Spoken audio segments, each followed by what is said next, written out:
Hello, welcome to another edition of Valley of the Bones podcast. I am your favorite felon, Pastor Kev. How is everybody doing this wonderful, blessed, and amazing Saturday morning? I hope everybody is absolutely more blessed than stressed. Today, we are going to talk about our choices carry costs. The choices we make come with costs. The sermon today is going to be based on Psalm 85, 8 to 13, and Mark 6, 14 to 29. And today I pulled the scriptures out of the NRSV. Every day we're faced with making choices. Some choices just are the easiest as there is, like choosing what to have for breakfast. Some choices come at little cost to ourselves or others. Some days we're just faced with making more difficult or consequential choices, which do come at a cost. Such choices might even involve like a significant expenditure of money, a relationship, or taking a stand on an issue. These kind of choices require us to weigh the cost to ourselves and others. Mark's story about the death of the John the Baptist is a study in the costs that come with decisions people make. Costs that are borne either by themselves or others. Mark mentions the arrest of John the Baptist almost in passing near the beginning of, of his gospel. John was arrested after he baptized Jesus, perhaps during the 40 days Jesus was tested out in the desert wilds, or shortly after Jesus emerged from that ordeal. It was only after John's arrest that Jesus began his public ministry. Later on, Mark gives us the backstory of John's arrest. Herod, this is not Herod who governed when Jesus was born, but his son and successor, had a thing for his sister in law, Herodias, his brother Philip's wife. Woody Allen famously said, "The heart wants what it wants." Herod wanted, he just had to have Herodias. Herod divorced his wife, who just happened to be the daughter of a neighboring king, almost sparking a war. At the same time, Herodias walked out on her husband. And at these times, those were just absolutely just taboo, unheard of. You do not separate back in those days. Herod and Herodias then married each other. I'm guessing they weren't any family holiday gatherings or birthday parties after that. Just like, yeah, nah, we're done with all those. John the Baptist had the temerity to publicly call out Herod and Herodias for their adulterous marriage. One can imagine Herodias nagging Herod to anything to rid themselves of that troublesome prophet. Get him out of the public view, silence him. So Herod had John bound in chains and sent him to prison. Already, we see the costs that come with choices that people make, costs they themselves bear, or costs that are borne by others. Herod decides to throw himself a lavish birthday party, inviting all the movers and shakers and A-listers in Galilee. Herodias' daughter, who the Jewish historian Josephus names Salome, entered the banquet hall and danced for the guests. Her age, which is not given, is a matter of speculation. Was she a child? Which would make this story creepier than it already is. Or a young woman. And her dance. Well, that's open to the imagination. Whatever it was, she dazzled Herod and his guests. Herod was so pleased, he said to her, "Ask me for anything, anything at all, and I will give you what you want." Carried away, he went on, I swear I'll split my kingdom with you if you say so. She went to consult with her mother about what she should ask for. Herodias saw her opportunity to get rid of her nemesis once and for all. Without batting an eyelash, Herodias told her daughter, ask for the head of John the Baptist. Salome ran back to the king and said, I want the head of John the Baptizer on a platter, and I want it now. Harold, Herod, ensnared in a trap of his own making, can hardly refuse her. He has publicly made a promise, and if he goes back on his promise, he'll lose face. So he caved in and let her have her wish. In one sense, Herod had no choice. He had boxed himself in. In another chance, he knows the choice he has to make. He sends the executioner off to prison with orders to bring back John's head. Herod, Herodias, Salome, all three making choices that come with significant costs. One wonders what their choices cost them. There is no wondering what their choices cost John. It cost him his life. Is there any good news in this sword story? And if so, what might it be? I mean, perhaps the story just teaches us something by way of negative example. I have a hazy recollection of an ad campaign based on negative example. It went something like this. So on and so does this and that. Don't be like so and so. Take Herod, for example. Herod was fascinated by John. I don't know if Herod went to visit John in prison or had John brought to him. Either way, Herod enjoyed listening to John. When he did, he was racked by guilt. He could not sway away from John. There was something about John that kept pulling him back. Maybe he was even looking for a way to let John go free and return to his ministry in the wilderness along the Jordan River. But then comes that moment when he must choose between John and Salome and choose right over wrong, humility over power, saving a life or saving face. This story serves as a cautionary tale. Most of us will never face such an extreme consequential decision, one that could cost another person their life. But there are questions we can ask ourselves when it comes to making choices. Do I care too much about what other people think of me?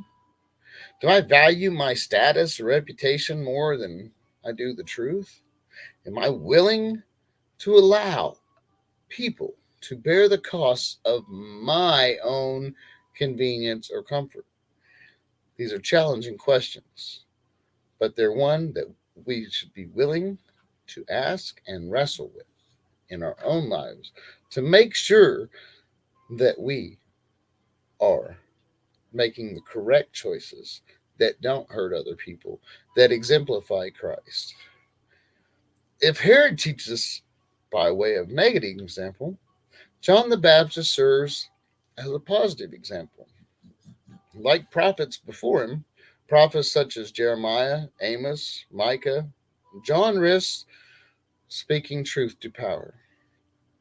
He courageously speaks out against an injustice. John counted the cost, confronting the powers that be, and he was willing to pay the price for doing so.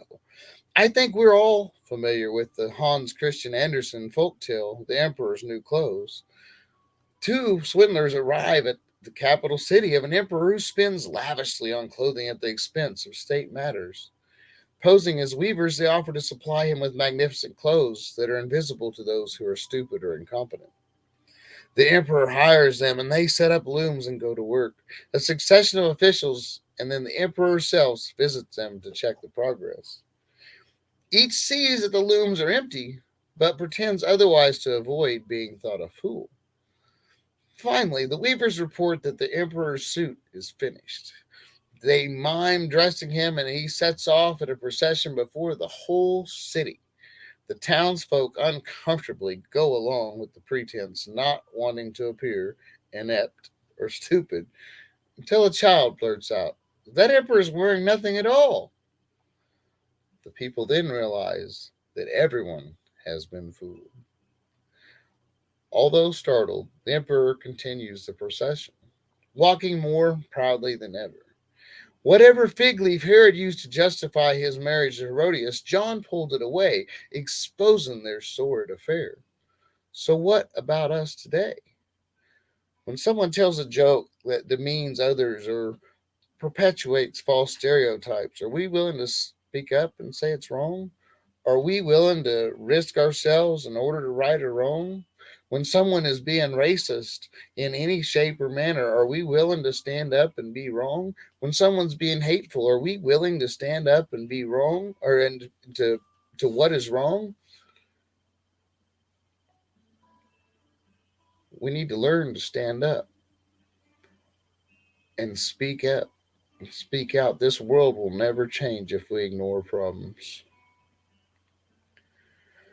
Jesus had some things to say about the cost of discipleship and willingness to lay one's life on the line for the sake of the gospel. There is a cost to acting, and there is a cost to not acting. The cost to acting is one we bear. The cost of not acting is usually one others bear because of us. And we really need to just look at what we're doing. What are our choices? What are they doing to us? What are they doing to others? Are we making correct choices? Are we making Christian choices? We all say we're Christians, but we can say we're anything. It's in action that we show it. I can say that I'm a rocket scientist, but I ain't got a rocket building idea. And I'm honest about that. I say I'm a Christian. I am a Christian. I live that. I exemplify that. I try to be better every day. I fall short, as do we all. We all sin and fall short of the glory of God. No matter how we try, but it's a matter of that we do try. You know, I've always said people always talking about choices. If you don't know God, if you don't know Christ, I ask you today, hit me up in the comments. Go to my YouTube page, to the About section, contact information. On my social media, there's contact information. Get a hold of me, email me. I'll pray with you. If you just need prayer, get a hold of me. I'll pray with you. If you want salvation, get a hold of me. I will guide you to Christ. I will help you. And don't think you got to get yourself right to come to Christ. You come to Christ, and Christ's going to help change your life. I don't want to hear I'm not fit to follow Christ. I'm not a good enough person. I'm not this, or I do that, or I do this, or I'm feel this way or that way. Yeah, I don't care about none of that. Christ don't either. You come to Christ, and He is going to convict you of that stuff, and He is going to help you change that stuff. Yes, I said it. Help you. So if there's anything that anybody wants to come forth, talk to me about, pray for, wants prayer for somebody else, wants prayer for yourself, for a situation, the nations, or whatever, by all means. Like I said, if you got questions, if you're on the fence, you're like, man, I don't know if I want to go to Christ or what I want to do. What should I do? Contact me. I'm not gonna shove Christ down your throat, tell you got to believe this and that, but I'm gonna give you facts. And we're going to talk it through. And I want to hear why. What's your reservations about coming to Christ? Because I can show you plenty of evidential truths. So that Christ is real. I wouldn't be here today talking to you guys, probably not even alive, had Jesus not saved me in a literal sense, many, many times. Thank you guys for listening, watching today. I really appreciate it. Uh, Please support the ministries. I don't like asking for money, but we have some expenses that are of decent magnitude. We need to get some tax stuff done and all that uh, for our 501c3. So that way we'll just not be just a 508 nonprofit. We will be a 501c3. So I can enable to get grants and such because there's grants we can't get without a 501c3. Thank you very much for everything and the support of the ministries, even if it's just listening to my podcasts, watching the videos with the Valley of the Bones podcast, from the bars to the bricks, any of the videos or whatever, the channel about whatever. Thank you guys. God bless. I love everybody, and I hope we will meet again. I'm Kev, and I'm